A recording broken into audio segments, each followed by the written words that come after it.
mù là con sao này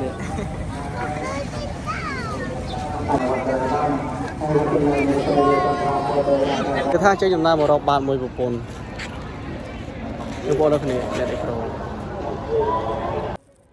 នេះគឺជាវីដេអូនៅថ្ងៃរាប់បាតចេញឆ្នាំហើយនិយាយរួមទៅឆ្នាំនឹងគឺអត់បានជួបជុំមិត្តភ័ក្តិបងប្អូនអីច្រើនទេគាត់ទៅរាប់បាតហើយក៏មកផ្ទះវិញហើយសម្រាប់ថ្ងៃនឹងផងដែរគឺថាបងប្អូនគឺច្រើនគួរសមដែរតែមិនច្រើនដូចរាល់ឆ្នាំទេដោយសារតែឆ្នាំនឹងគឺ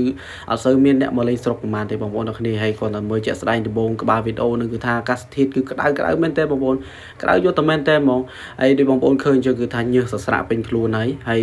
បន្ទាប់មកទៀតគឺខ្ញុំឡើងទៅដោតធូបដុតធូបនៅខាងលើសិនបងប្អូនអរគ្នាហើយដុតធូបនឹងទៀតគឺថាហុយក៏ហុយហើយក្តៅក៏ក្តៅនិយាយរួមទៅអាកាសធាតុនៅថ្ងៃរាប់បាតនឹងគឺក្តៅហើយហប់ទៀតអត់មានខ្យល់ទេបងប្អូនអរគ្នាហើយអ្នកដែលទៅរាប់បាតនៅវត្តគឺដឹងស្រាប់ហើយបងប្អូនអរគ្នាគឺថាទៅឈរមិនបាន10នាទីផងញើសចង់ដល់កែងជើងអីញើសគឺថាខ្លាំងមែនតើហើយក្តៅក៏ក្តៅទៀតហើយបងប្អូនគឺថាស៊ូឈរចាំរាប់បាតជុំគ្នាដោយសារតែមួយឆ្នាំមានម្ដងទោះបីក្តៅយ៉ាងណាក៏យើងមិនរៀថយក៏យើងនៅតែតស៊ូទៅមុខទៀតអីធ្វើដូចខ្លួនឯងខ្លាំងជាងបងប្អូនគ្នាតែក្តៅក៏ថាល្អតិចហើយដូចបងប្អូនឃើញជាក់ស្ដែងជាងគឺថាខ្ញុំទៅរាប់បាតហើយជុំមិត្តភ័ក្តិតែម្នាក់ពីរនាក់ទេហើយបងប្អូនហើយដូចជាប្រពន្ធរបស់ខ្ញុំមានតែប្រហែលអ្នកហ្នឹងទេហើយរាប់បាតគឺថាដៃម្ខាងកាន់ទូរស័ព្ទម្ខាងកាន់លុយហើយលុយនឹងគឺថាមិនមែនក្តាស់500ទេគឺថាក្តាស់100បើសិនតែយើងរាប់លុយធំពេកគឺថាបានគ្រប់អង្គទេហើយបើយើងរាប់ក្តាស់100គឺបានគ្រប់អង្គហើយរាប់អង្គខ្លះ200មួយអង្គខ្លះ100អញ្ចឹងណាតាម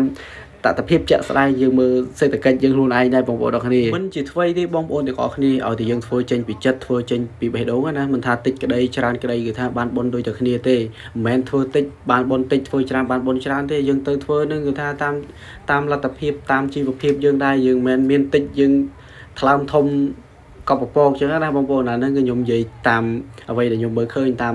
អ្វីដែលខ្ញុំមានណាបងប្អូនអរគ្នាអញ្ចឹងតោះទៅតាមទស្សនាសកម្មភាពនៅខាងចុងវីដេអូរបស់គ្នាតែមុននឹងឡងខាងចុងសូមចិត្តបងប្អូនកុំភ្លេចជួយចុច like ក៏ដូចជា follow page របស់ខ្ញុំម្នាក់មួយផងអរគុណច្រើនតោះកុំភ្លេចមើលវីដេអូនឹងដល់ចប់ Let's go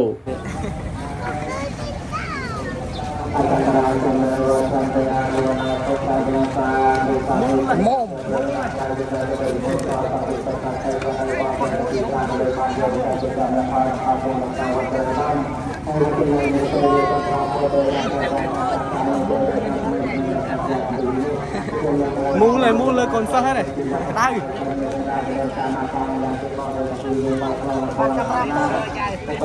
đây ta coi ta chơi gì vậy